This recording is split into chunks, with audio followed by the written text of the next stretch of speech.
국민의힘 나경원 의원입니다. 이틀 후 대통령 탄핵 심판에 대한 헌법재판소의 결정이 내려집니다. 온 국민의 눈과 귀가 헌재로 향하고 있습니다. 저 역시 판사 출신으로서 또 대한민국의 국회의원으로서 역사의 분수령이 될 이 순간을 무거운 마음으로 지켜보고 있습니다. 민주당은 정권 찬탈의 야욕에 눈이 멀어 헌법과 법률이 정한 절차와 견제 장치를 무시하고 일당 독재적 발상으로 의회 민주주의의 근간을 흔들었습니다. 삼권분립이라는 헌법 정신에 대한 정면 도전입니다. 작금의 사태를 초래한 것은 결국 의회 민주주의를 짓밟고 의회 권력을 오남용한 것이 주 원인이지만 그보다 근본적으로는 87년 헌법이 제왕적 의회, 제왕적 대통령 시스템의 충돌입니다. 그중 가장 심각한 것은 대통령 비상계엄으로도 막을 수 없는 무소불위의 제왕적 의회 권력입니다.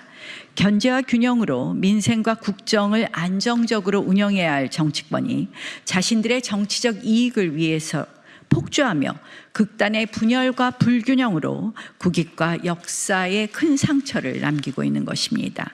만약 민주당의 의도대로 헌법재판소가 이 입법 폭주, 의회 독재에 면죄부를 준다면 대한민국은 어떻게 되겠습니까? 의회 독점을 넘어서 위헌적 입법까지 서슴지 않는 민주당이 행정부의 통치권마저 사실상 무력화시킨다면 우리 사회는 걷잡을 수 없는 좌편향 급진주의로 빠져들고 말 것입니다. 그들은 이미 헌법재판소로부터 위헌정당 해산 판결을 받은 통진당의 후신 진보당에게 국회 입성의 길을 열어주었습니다. 북한의 지령을 받아 정권 퇴진운동을 벌인 혐의로 재판 중인 민노총과 연대하여 거리 정치를 일삼고 사회 불안을 조성하고 있습니다. 기본 시리즈와 같은 급진적 현금 살포 정책으로 국민을 편가르고 국가 재정을 파탄내려 하며 국민을 국가에 예속시키려고 합니다. 굳건한 한미일 자유주의 연대를 폄훼하고 북중러 권위주의 축에 경도된 듯한 외교 노선을 강요하며 국가 안보의 근간만저 흔들고 있습니다. 이러한 민주당의 행태를 볼 때 이번 탄핵 소추는 단순한 정책적 견해나 또는 정치적 공방을 넘어선 대한민국의 정체성과 미래를 뒤흔드는 시도입니다. 만약 헌법재판소가 사실상 내란 선동에 가까운 야당의 때법식 탄핵을 인용한다면 이는 앞으로 어떤 정부든 다수 야당의 정치적 공세에 의해 언제든 국정 운영이 마비될 수 있다는 끔찍한 선례를 남기게 되는 것입니다. 이는 법치주의가 아니라 때법주의의 승리이며 헌법 질서의 붕괴를 의미합니다. 과연 이런 나라에서 국가 경쟁력과 미래 성장 동력을 기대할 수 있겠습니까? 이재명 민주당 대표는 심지어 대통령 복귀 프로젝트, 국민 충돌, 유혈 사태까지 운운하며 사회적 갈등을 극단적으로 몰아가고 있습니다. 이는 헌법 질서에 대한 심각한 도전이며 헌법재판소 재판관들을 향한 노골적 협박입니다. 근거 없는 선동으로 사법부의 독립성을 훼손하려는 시도는 결코 용납될 수 없습니다. 헌법재판소는 이 모든 상황을 직시해야 할 것입니다. 탄핵 소추 과정에서의 절차적 정당성, 소추 사유의 실체적 진실성, 그리고 무엇보다 탄핵 인용 결정이 가져올 파국적인 국익 침해 가능성을 엄중히 고려해야 할 것입니다. 더 나아가 헌법재판소는 탄핵 소추를 의결할 한 국회의 입법 과정 자체에 대한 심사, 즉 이른바 절차 통제의 역할도 간과해서는 안 될 것입니다.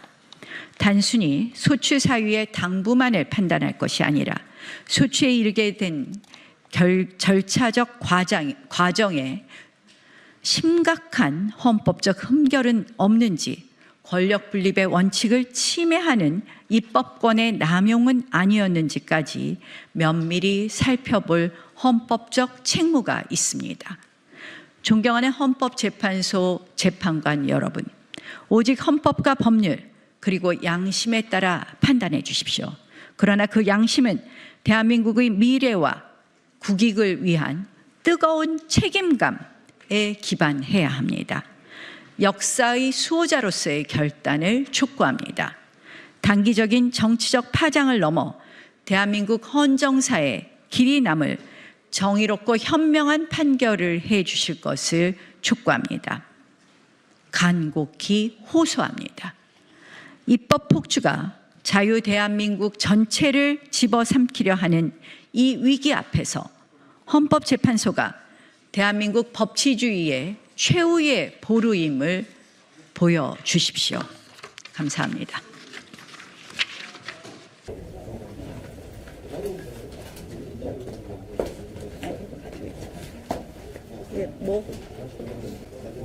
네. 후보에서 4대4 조항이 나올 것 같은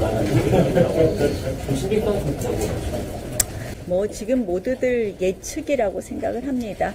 다만 저희가 4대4라는 이야기를 하는 것은 다른 것이 아니라 그동안의 절차적 하자라든지 이러한 부분에 대한 우리의 주장이 충분히 설득력이 있지 않을까 이렇게 생각을 하고요. 그렇게 따진다면 실질적으로 지금 이제 그동안 헌법재판소 재판관들의 재판 결과를 보면 한덕수 대행 탄핵이나 이진숙 방통위원장 탄핵 사건이나 이렇게 보면은 만장일치를 강요하는 것 같지는 않습니다. 결국 헌법재판소 재판관들의 개인적인 성향에 따라서 판단하고 그것이 존중되는 헌법재판이 될 것이다. 그래서 저는 만장일치의 결론은 나오지 않을 거라고 생각을 하고요. 그렇다면 지금 헌법재판소 재판관들 중에서 내부는 굉장히 이념적 편향성이 있으셔서 우리가 이미 이진숙 방통위원장 탄핵 재판이나 한덕수 대행에 대한 재판에서 그런 결과를 그런 성향을 읽을 수 있습니다. 그래서 내부는 절대로 어떤 절차적 흠결이라든지 이런 부분을 주요하게 보시지 않을 것 같아서 네 분을 빼고 나머지 네 분의 의견이 이게 모두 각하의 의견이 나와야지 각하라는 결정이 나올 텐데 이게 일부는 각하, 일부는 기각이 나온다면 주문은 기각이 나오지 않을까 이렇게 조심스럽게 생각을 해보고요. 그래서 저는 만장일치의 결론은 나오기 어렵다. 지금까지 헌법재판소 재판관들의 성향을 보면 이렇게 조심스럽게 예측합니다. 네. 당 일각에서는 이제 선거만 남은 지도부도 편리하다 이런 이야기 나오는데 그 지도부도 마음은 같을 거라고 생각을 합니다. 다만 이제 우리가 정치적인 의사표시를 어떻게 하느냐의 문제라고 생각을 하고요. 정치적 의사표시에 있어서 좀 더 우리 당이 합일된 모습을 보이는 것은 좋을 것이다 이렇게 생각을 하고 있습니다. 의원님, 최근 이재명 대표가 윤 대통령 복귀 시 유혈 사태에 초래될 수 있다는 발언을 하는 것 같아요. 저는 아주 고약한 발언이다 이렇게 생각을 합니다. 그리고 해서는 안 되는 발언이다 이렇게 생각을 합니다. 두 가지 의미가 있는데 하나는 사실은 일종의 유혈 사태를 선동하는 것 같은 발언이다. 결국 본인들이 원하는 결과가 나오지 않았을 때는 모두 유혈 사태를 각오하는 일종의 폭동을 해라 하는 일종의 내란 선동이라고 볼 수 있는 발언이라고 생각을 하고요. 그래서 매우 위험한 발언이다. 그다음 두 번째는 헌법재판소를 아주 심각하게 압박하고 협박하는 발언이라고 봅니다. 왜냐? 헌법재판소는 아까 제가 말씀드린 것처럼 정치와 법의 교차점입니다. 헌법재판소의 판단은.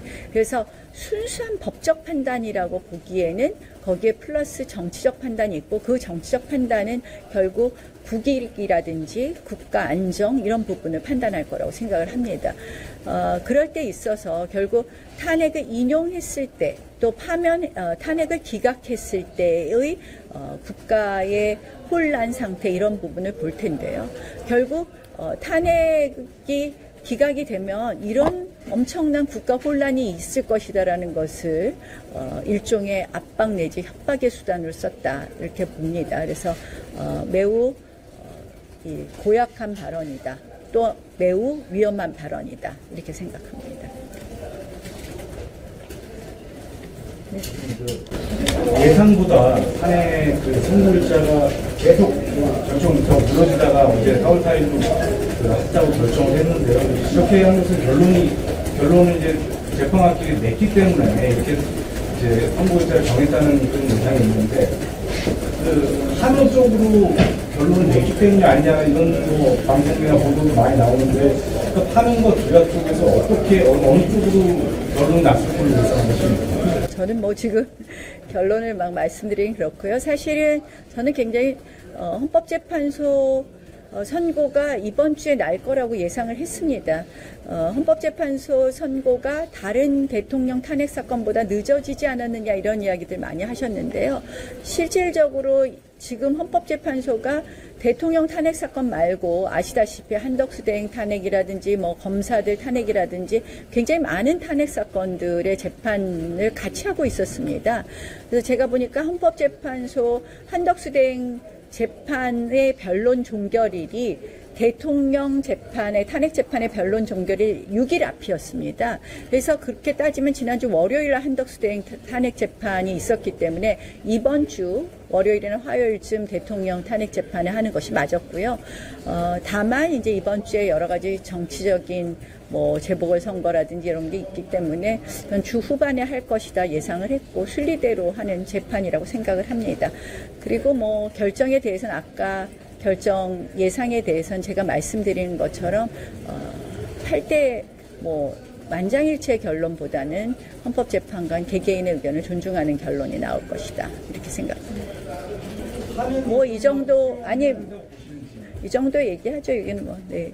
승복 여부는 어떻게 보시는지?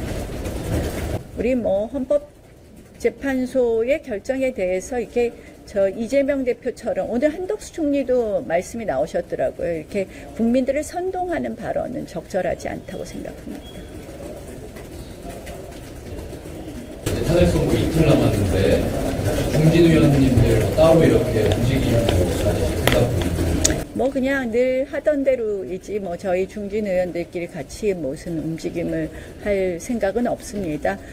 저희가 이제 헌재 앞에 릴레이 시위는 예전에 하던 거에서 이제 장소만 조금 옮겨서 계속 하고 있는 것이고 조금 확대하겠다는 그런 의미고요. 특별히 저희가 뭐 이렇게 각자 기자회견을 통해서 헌법재판소에 마지막 고소를 한다든지 이런 거 하시지 않을까 이렇게 생각합니다. 이 정도 하죠 뭐. 예, 더. 네. 아니 그거는 조금 오해가 있습니다. 실질적으로 그 심평 변호사님이 책을 쓰신다고 하고 제가 심평 변호사님 시집 출판 기념회에 참석을 한 적이 있었는데요. 그때 했던 축사 말씀을 책에 실겠다고 하셔서 그래서 허가를 해드린 거고요. 그래서 공저자는 뭐 거기 계신 분들이 전부 다 공저자로 돼 있는 것 같은데요. 그러니까 저희는 심평 변호사님이 쓴 책에 제 축사가 한 챕터 들어가는 것으로 알고 있는 정도이다. 이렇게 말씀드리겠습니다. 네. 아마 대통령실에서도 대통령이 공저자로 돼 있으신가요? 그 책에? 그렇게 얘기한 것으로 알고 있습니다. 대통령실 입장도 저랑 비슷한 입장인 걸로 알고 있습니다. 이 정도 할까요? 네. 수고 많이 하세요. 고맙습니다.